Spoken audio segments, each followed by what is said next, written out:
जय श्री कृष्ण दोस्तों, आज हम लोग मोक्ष के विषय में चर्चा करने जा रहे हैं। दोस्तों, मोक्ष का अर्थ जन्म और मरण के चक्र से मुक्त होने के अलावा सर्वशक्तिमान में विलीन हो जाना भी होता है। दोस्तों, सनातन धर्म में मोक्ष तक पहुंचने के सैकड़ों मार्ग बताए गए हैं। गीता में उन मार्गों को 4 मार्गों में समेट दिया गया है। ये मार्ग हैं कर्म योग, सांख्य योग, ज्ञान योग और भक्ति योग। हिंदू धर्मानुसार अर्थ, काम, मोक्ष, धर्म में से मोक्ष प्रत्येक व्यक्ति के जीवन का अंतिम लक्ष्य माना गया है।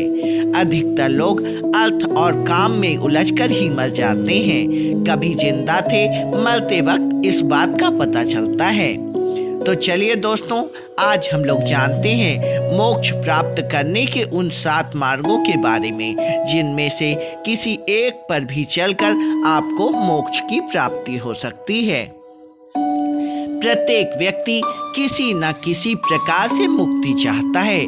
बंधनों से मुक्ति या दुखों से मुक्ति, जेल से मुक्ति या दवाखानों से मुक्ति, आर्थिक परेशानी से मुक्ति या दिमागी उलझनों से मुक्ति। आप मनुष्य बन गए इसलिए क्योंकि आप किसी अन्य पशु पक्षी के शरीर से मुक्त होना चाहते थे। मनुष्य होने का मतलब यह है कि आप पशु या पक्षी की योनि से मुक्त हो चुके हैं। इस तरह मनुष्य से आगे और भी जहां हैं। संपूर्ण दुखों से छुटकारा पाकर देवत्व को प्राप्त किया जा सकता है।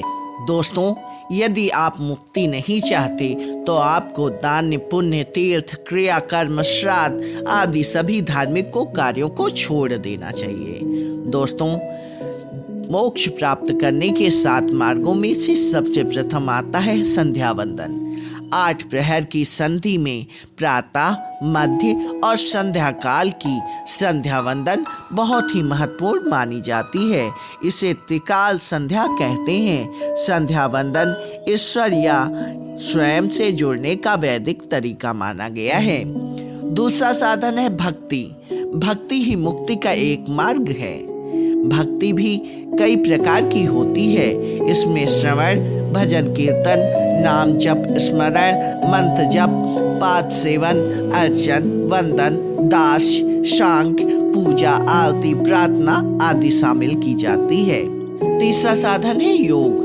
योग अर्थात मोक्ष के मार्ग की सीढ़ियाँ। पहली सीढ़ी यम, दूसरी नियम, तीसरी आसन मुद्रा, चौथी प्राणायाम, 5वीं प्रत्याहार, 6ठी धारणा, 7वीं ध्यान और 8वीं और अंतिम सीढ़ी समाधि अर्थात मोक्ष होती है। मोक्ष प्राप्ति का चौथा साधन है ध्यान। ध्यान का अर्थ शरीर और मन की तंद्रा को तोड़कर होशपूर्ण हो जाना होता है। ध्यान कई प्रकार से किया जाता है।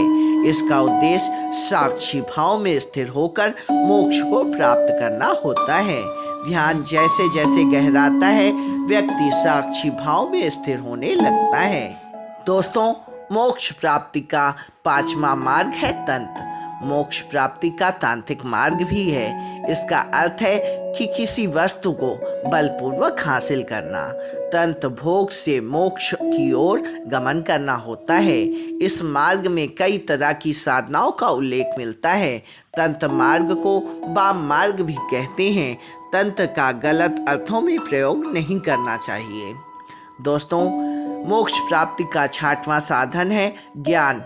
साक्षी भाव द्वारा विशुद्ध आत्मा का ज्ञान प्राप्त करना ही ज्ञान मार्ग है। ईश्वर, ब्रह्मांड, जीवन, आत्मा, जन्म और मरण आदि के प्रश्नों से उपजे मानसिक द्वंद्व को एक तरफ रखकर निर्विचार को ही महत्व देंगे तो साक्षी भाव उत्पन्न होगा। वेद, उपनिषद और गीता के श्लोक का अर्थ समझे बगैर यह संभव नहीं है। मोक्ष प्राप्ति का 7वां मार्ग है कर्म और आचरण। कर्मों में कुशलता लाना सहज योग है। भगवान श्री कृष्ण ने 20 आचरणों का वर्णन किया है, जिसका पालन करके कोई भी मनुष्य जीवन में पूर्ण सुख और जीवन के बाद मोक्ष की प्राप्ति कर सकता है। 20 आचरणों को पढ़ने के लिए गीता को पढ़ा जाना चाहिए। दोस्तों, भगवत गीता में जो 20 आचरण बताए गए हैं वह है आत्मनिर्भर अर्थात नम्रता, आत्मभिवत अर्थात श्रेष्ठता का अपमान ना रखना। तीसरा है अहिंसा, किसी जीव को पीड़ा ना देना। इसी तरह से चौथा है शांति अर्थात क्षमा भाव। पांचवा है अजर्व अर्थात मन, वाणी एवं व्यवहार में सरलता लाना। आचार्य उपासना छठवां है अर्थात सच्चे गुरु अथवा आचार्य का आदर करना। सातवां है शौच अर्थात आंतरिक एवं बाह्य शुद्धता।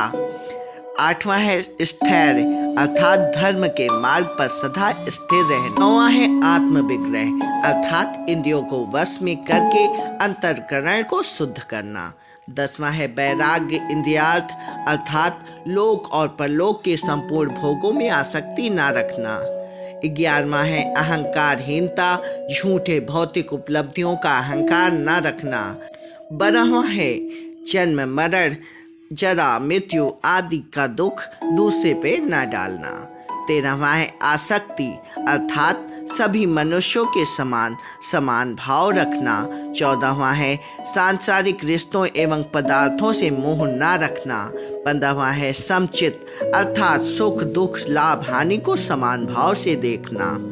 16वां है परमात्मा में अटूट भक्ति रखना, सभी जीवों में ब्रह्म के दर्शन करना। इसी तरह 17वां है देश के प्रति समर्पण एवं त्याग का भाव रखना। 18वां है निरर्थक वार्तालाप अर्थात विषयों में लिप्त न रहना। इसी तरह 19वां है आत्मिक ज्ञान के लिए हमेशा प्रयत्नशील रहना। और 20वां है आत्मा का ज्ञान होना, यह जानना कि शरीर के अंदर स्थित मैं आत्मा हूँ, शरीर नहीं।